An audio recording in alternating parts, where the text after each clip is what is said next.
Hello, my name is Eric Barrett, and I'm an agriculture and natural resources educator in Mahoning County. In this video, I want to help you make connections for curriculum.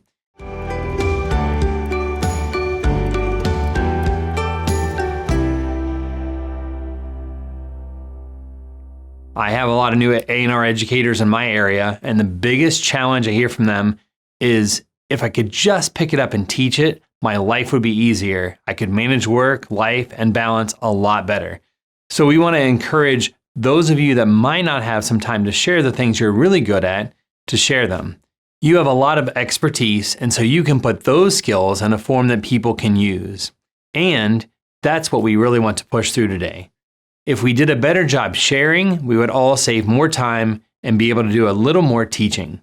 If we had some scripted PowerPoints and other activities that we can just pick up and go from, especially in 4-H when it comes to having a ton of volunteer committee meetings. We want you to be better at managing these committees, getting some teaching time in at those committees, and then maybe sharing some of the lessons you put together with other educators. So, when we talk about curriculum, we need to make sure that it is based on your county needs.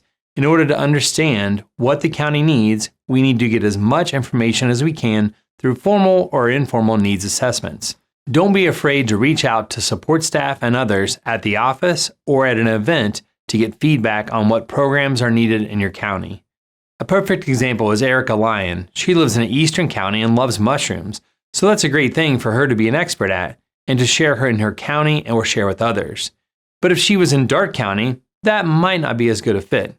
If Erica was in Darke County, it does not mean she can't do programming on mushrooms. It just means that she might have to involve some other folks in teaching more of the agronomic situations she has there in Darke County. So, think about what other programs you should be offering or not offering, and when you do need to use others' curriculums versus making something up yourself. I don't like to reinvent the wheel every time we're thinking about something new, even if it's something that's not quite like a new Master Gardener volunteer program. I always ask myself, does it already exist? A good foundation of resources will include 3 or 4 PowerPoints that are scripted with at least 2 activities for each of those presentations. Now, you're always going to tweak it a little bit here and there because your county is a little different than all the others, or you have a different number of youth participating or families, but not trying to reinvent the wheel unless it's something you really are passionate about, and it's going to be really different from what's already out there. So, how do you select these teaching tools, these curriculum? How do you go about making what it needs to be? You and your coworkers can group think, group share, group innovate to come up with programming. Just because it's think sharing and innovation does not mean it's a new project. It doesn't mean it's a new job. A lot of times it's just finding the correct person and saying, tell me what you've got. When it comes to groupthink, an example would be, I heard Indiana's Purdue University is doing this. Can we use and alter that curriculum to fit Ohio's needs better? When it comes to sharing, how do we use something like Teams or like OneDrive to get it out there? We also need to think about packaging everything that is included in the curriculum to include a link, making sure that it is all research-based information. When it comes to research-based information, we have to rely on our extension key of trust and seek information about trusted, approved sources of information. For all of our SNAP-Ed and FNEP colleagues, you know a source called MyPlate. There really is no deviation needed for the source. You might make some tweaks or support a MyPlate activity, but we know we're giving you unbiased research-based information in those classes. USDA has a really nice National Ag Library if you've never seen that before. It has all kinds of information on curriculum, whether it's food and nutrition, agriculture and natural resources, or other program areas and activities, whether it's for FCS, 4-H, community development, or others. Then there's those national meetings that you all go to. These are great opportunities to learn and grow your audience. But I want to suggest something to you. I want you to bring back curriculum when you go to these meetings so that you're not reinventing the wheel. It's easy to get overwhelmed by all of the awesome ideas you get at any conference or event where you meet lots of colleagues. Go to that meeting, talk to people, find out who's doing some of the cool things you're interested in, and see if you can glean curriculum from them to implement in your own county and then in Ohio. This goes for any conference you attend as well. And then finally, really think about our existing items in extension. That can be 4-H books, bulletins, or 4-H books or bulletins from other states. Where is the information? How can I glean information from that to put out that unbiased, research-based information to clientele? One method when searching for research-based information is to include .edu, or better yet, University Extension, after your search terms so that you know you can search correctly, and to ask folks in several different ways really builds that trust that we make sure we're still getting unbiased research-based information. So in the beginning, there is no better time to join a team than now to collaborate and generate different curriculum. Each program area is a little different, but I want to highlight this point when it comes to joining teams or being a member in a group. It's different between being a core member versus being an information member. Remember, you do not have to be a core member of every team that you belong to. You can look at other teams and other program areas as well, and that can be just as informative as being a member of that group. For example, I'm a core member of the Direct Food and Ag Marketing team where I create a lot of curriculum for things like Agritourism Ready, which is a safety program. I do a lot of horticulture teaching, but I'm only an informational member when it comes to the Buckeye Environmental Horticulture team. So I pay attention, I read their emails, but I'm not at their meetings. I'm not necessarily planning their statewide events. So don't feel like every membership on a team, you must be a core member. But we are making sure that's how we're connecting to our colleagues and we're making those impacts in the county we need to make. The third thing is when you're on those teams, really push for curriculum development. Now again, this does not mean you're the one writing the curriculum, but if you're on that team and you really like it, I really think you should do this. So try to work with your teams to make curriculum development a goal that we can share across programs and program areas. Also, you can help others by providing curriculum yourself. As you grow into your career, you'll develop an expertise. Some of you might already have developed this expertise area. But how can you get curriculum on that area to others? We really need to work on enhancing that culture of sharing curriculum. When we provide curriculum or we receive curriculum from others, we still need to reference the source and make sure the individual is being identified and receiving credit for the work they did. Finally, just some team membership notes on those levels of leadership. So that team leadership, you're the team leader or the co-leader. If you're the program area that does not have this, we have this in Agriculture and Natural Resources, and we share it with everybody for those levels of team membership. You organize that. You plan things. You're getting a lot of service in besides just helping your colleagues. Second is core membership. So you're planning with all the group all the time, and you produce materials and presentations. You assist with lots of projects. The team does. Third is the affiliate membership. From time to time, an example might be that you're on the agronomy team.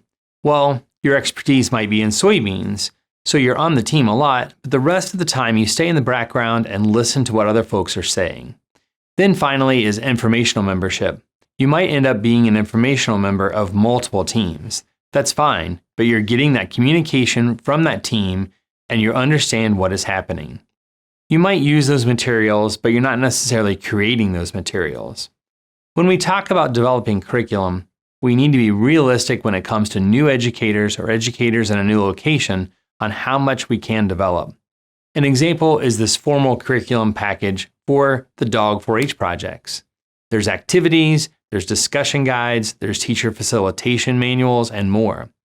There might not be a formal evaluation in this learning lab kit, but there's a lot of evaluation parts you can use after the lesson to ask the children or adults you're working with in the situation to say, what did you really learn?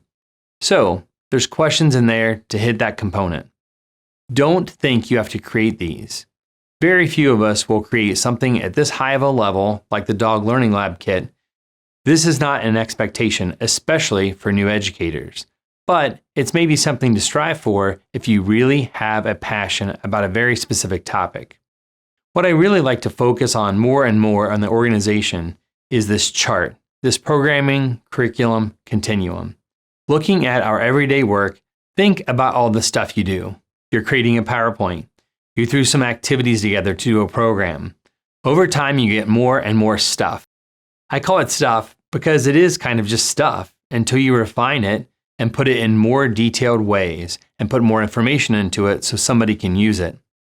And then in the middle, one and once done kind of programs. So one of these famous curriculums might be something that you haven't seen yet. It's healthy eating at meetings. It has been given as an example for a long time. One of the reasons we went to this kind of program. The healthy eating at meetings is a once and done program. So it is curriculum, yes. We can repeat it, we can do things with it, but it's not a packaged program curriculum that has multiple layers to it. It's a one and done kind of program, but the person had all of the components in place. So scope and sequence, that's what's needed. So the sequence is more like a Master Gardener curriculum. And when we're starting on things like botany, we're going all the way through perennials, annuals, fruits, vegetables, trees, until we get to the end of that curriculum program. So that's how we get this packaged program curriculum together. We're combining all of the stuff you have together into one package. So if you can think of going from left to right on this chart, you're taking the little things you learn and create, you create as a team, and you're pushing that towards the right side of the chart over time. When it's the right time to combine that into scope and sequence, you now have a curriculum. You have a packaged curriculum. If we get to the level of a package, that's amazing. That's really what we want to have when it comes to a Master Gardener volunteer program. So one part of the team has this very formal book, and then each chapter is written out in detail. Each of those chapters has an author, and we've added marketing, promotion, evaluation resources, and other things to finalize the package. So try to move from the stuff you do to the curriculum you can share. As you get that stuff together, the stuff you do on a regular basis, start with sharing in mind if you're going to spend time on this curriculum. Try to find a slower time in the year that you can dedicate more time to put some of that into packages. How can I share my expertise? Maybe I could go to a team meeting and see if anyone would be interested in this information, and then you can have feedback on the material. This way, the end product is more useful to you and the system as a whole. So give them some feedback. Was that information easy to teach? How much changing up or updating did you need to do? That's part of the evaluation process to help take their items into a higher level of curriculum as well. Always make sure, though, that you're citing them and telling them that you use their information. When you start to develop your stuff into formal curriculum, a literature review is a crucial moment in the success of the programming. I highly recommend going to go.osu.edu/litreview to get more information on doing a literature review to support the information you've put together. With that literature review, you're also giving note to any gaps in the research, so it might take you to an even bigger idea or do a research project to talk to a field specialist or another expert. We need to ask ourselves, what is the research behind this when you put your information together? When you're going from that more stuff into a formal curriculum, remember those 8 things that constitute a curriculum package. First is the introduction. Then it talks about the objectives, the target audience. Second is the lesson plan, which includes a table of contents. Third, a literature review of the background material. Fourth, the instructions for presenters and those qualifications that might be needed to teach the presentation. Then there's the lessons or the modules that go along with the program. So those are usually those PowerPoints that are scripted, the activities and such. Sixth thing is supplemental teaching aids, which can be fact sheets or other informational materials that are provided to the participants. Next is the marketing materials that are properly branded and approved by the team. And finally, those evaluation tools. So those are all of the 8 things you need for a formal curriculum package. Hopefully, I've simplified the curriculum model for you. I know I've shown you a couple of charts with tons of words. That's not what I want you to remember. The biggest thing is when you're taking your stuff and building it into curriculum is that you look for other folks and colleagues to provide existing curriculum that you can use in your programming yourself. But then, as you grow, take this process, live out your big dream for curriculum, and make this happen. We need those kind of thinkers in this organization. Thank you for watching the video, and have a great day.